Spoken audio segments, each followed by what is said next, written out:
Hello, my name is Julia Scott, and I'll be presenting Mandala Flow State, a virtual reality neurofeedback platform. And this was intended to be an exhibit for brain art for Human Brain Mapping 2020. And because of the shift to the online format, it's not something we could deliver. But what I will share with you is the development of this platform and its implementation as a live installation at the Asian Art Museum in San Francisco. And so this was a collaboration between the Asian Art Museum and Santa Clara University.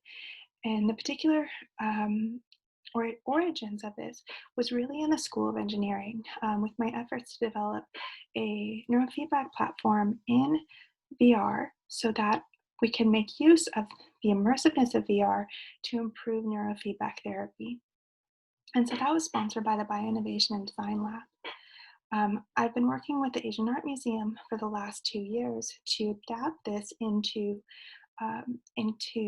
installations that have greater public engagement with technology and art. And lastly, the Center for Arts and Humanities supported the project as well as it fits into their vision for transformation into digital humanities and making the humanities more accessible to the general public and increasing that public engagement. So this project started about two years ago, 2.5 years ago, in development of that primary platform.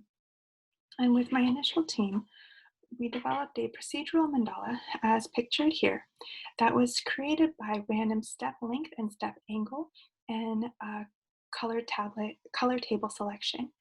And with this mandala, it was a purely geometric mandala, and each time it was run, a unique one was created. Right? The feedback on this was the changing brightness of the three-dimensional mandala, which was essentially on the inner surface of a dome, and with time and progression would wrap around the person. And so you could see it in all directions as you looked around.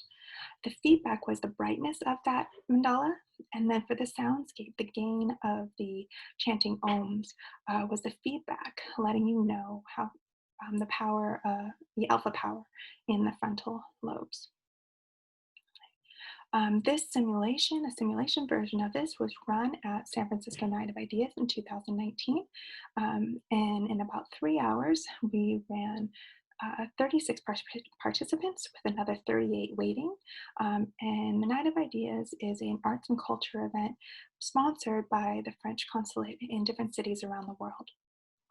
And in the interim, the year that followed, we redesigned the mandala and the neurofeedback to pair up with the Awaken exhibit at the museum. And Awaken is an exploration of Tibetan Buddhism and the meditative practices of Tibetan Buddhism. Okay. So finally, our current form is inspired by traditional mandala architecture and traditional Tibetan music in order to create a three-dimensional mandala in a virtual reality environment. And so this was successfully run as a installation at the Asian Art Museum, where people who came to visit the museum would be able to sign up and run through this experiment, or I call an experiment what they would call a installation or user experience in the courtyard between the two stages of the special exhibit. So what was this exhibit really about? What it starts with is the exploration of our fractured selves, where we start in a place where we are pulled in many different directions, that we feel many pieces of a whole that are not contiguous. And the process of using the mental imagery, the art, and the practices of Buddhism to regain that wholeness and improve our mental clarity or spiritual clarity. Okay? And the opening music, which will become relevant, was a Philip Glass piece, and we incorporated that inspiration of the minimalist American music into our soundscape, which you'll get to hear later on. So meditation has been studied within neuroscience and particularly in neuroimaging to better understand what this behavioral state looks like in terms of its neural correlates. So I want to highlight the consistent findings that have been shown with mindfulness-based meditation. So mindfulness-based meditation is first and foremost associated with greater alpha power over the frontal areas as the key signature when we're looking at EEG. Another component with EEG is that the general wakefulness, measures of wakefulness, so decreased alpha, misstated, increased alpha and decreased delta theta during awake times, and that's what is highlighted in this New York Academy of Sciences paper, which has a very convenient title for my purposes.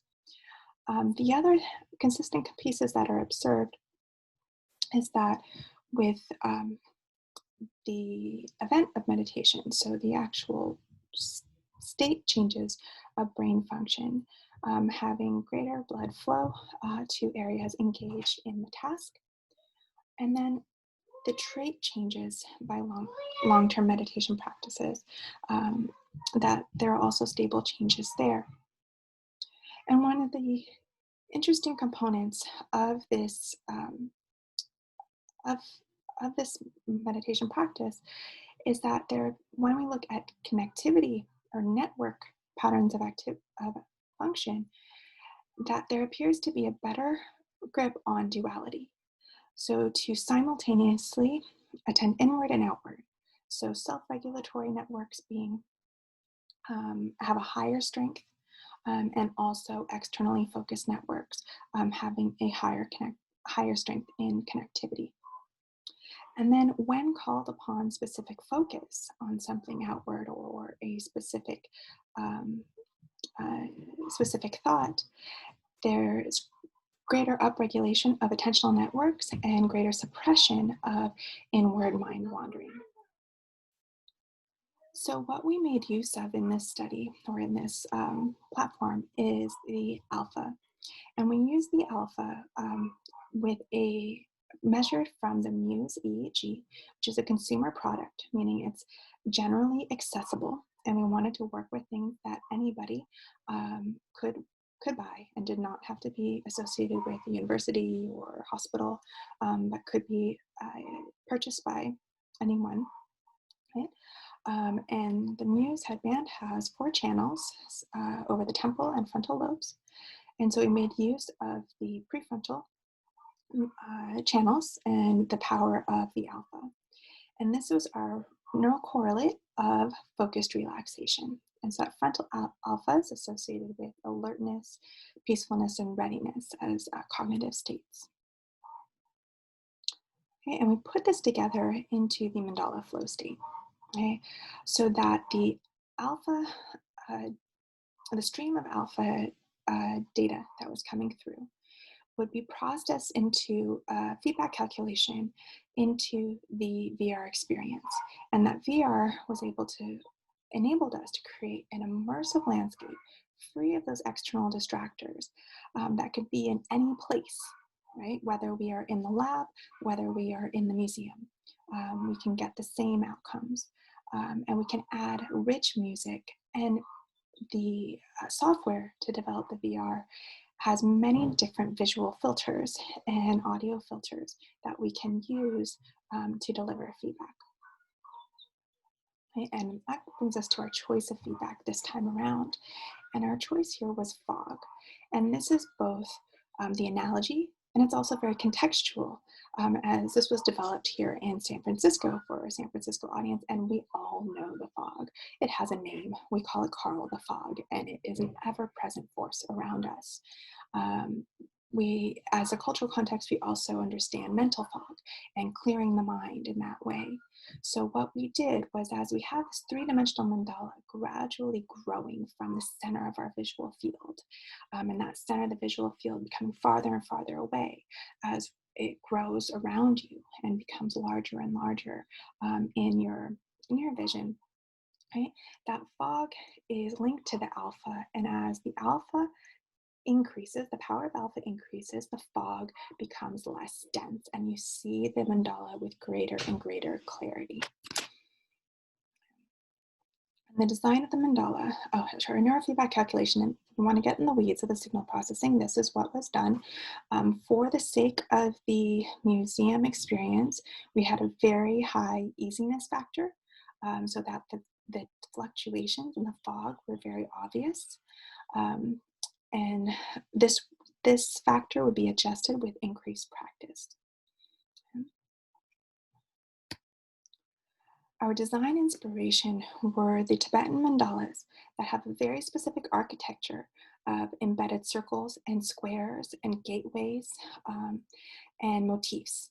So we combined both these traditional motifs that have a specific symbolism and meaning, along with modern geometric motifs that were built by a program called Substance. Okay, so we had both design elements in there in order to bring together both the traditional exhibit and the modern interpretation of it.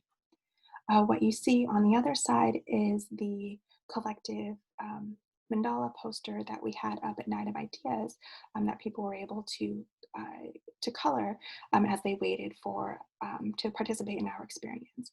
And the mandala you see there is more akin to a geometric Hindu mandala rather than what we see in the Tibetan mandalas, which have very different architectures. The overall experience is mapped out here. We had to begin, of course, with calibration. EEG needs time to calibrate. People need to settle in. And then we progressed from the mandala growing from the center and the fog fluctuating. The soundscape built by Nicole Jacobus, one of our undergraduate students from the music department, where she started with a simple piano melody akin to a Philip Glass composition, and that was integrated with Tibetan instruments that would be used in meditative practices, in the end producing something quite beautiful. And so I'd like to show you soon what that experience was like with a short clip. To get our users set up, we first had to put on the Muse, get that calibrated, and then put on the VR. And this entire experience from setup to breakdown takes a little less than 12 minutes, with the experience itself with the VR headset on being 7 minutes. And so we had a 12-minute turnaround for each participant. This is opening night at the exhibit, and what going around clockwise, it starts with Jeff Durham, the curator of the exhibit, and then we see our installation. We had it in a tent to try to isolate the distractors. Here you see Max Sims and Cecilia Avalar setting up a participant. Right? And while they're setting up here and the user is going through the experience, on the outside of the tent, we have broadcast out what's going on inside. So we have the EEG being displayed, as well as the mandala that they are seeing also being shown there, and the variations in the fog. And each time the details of the mandala are actually different.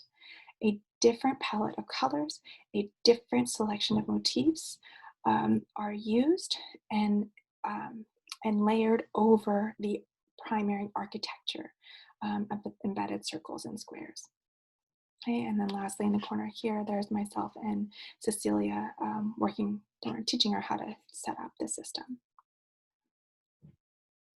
Okay, and so I want to now show you what we actually created in a very quick clip.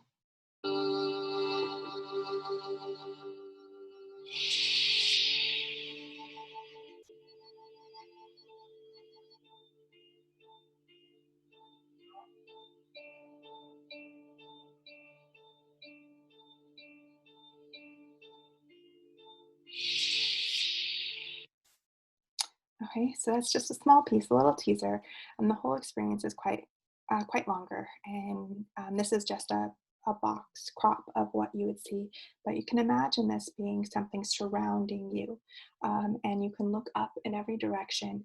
The different layers you see here might be rotating, the elements within them pulsating. You see in this particular variation hasn't come out to the traditional motifs, and we're seeing exclusively geometric motifs. But there's a lot of variation in the design. Each time it would be something different. So our takeaways from this, with our overall feedback from participants, that they did feel more relaxed coming out than when going in, and is that with thoughtful design of the neurofeedback experience, we can promote the state we want in a feed-forward manner. The feedback, of course, effective training in the feedback does take repetition. It takes learning. But this introduction gave users an awareness, a way to visualize their internal states in real time, which was new to most people. For most people, this was their first try with VR, their first try with neurofeedback. That we can use VR to enhance the experience at the museum. Okay? And these tech-enhanced installations can transform the art and history that's being shared through the artifacts into something that is very memorable and communicated to the users in a very visceral manner. So with that, I'd like to acknowledge all of the people who have worked really hard to make this happen.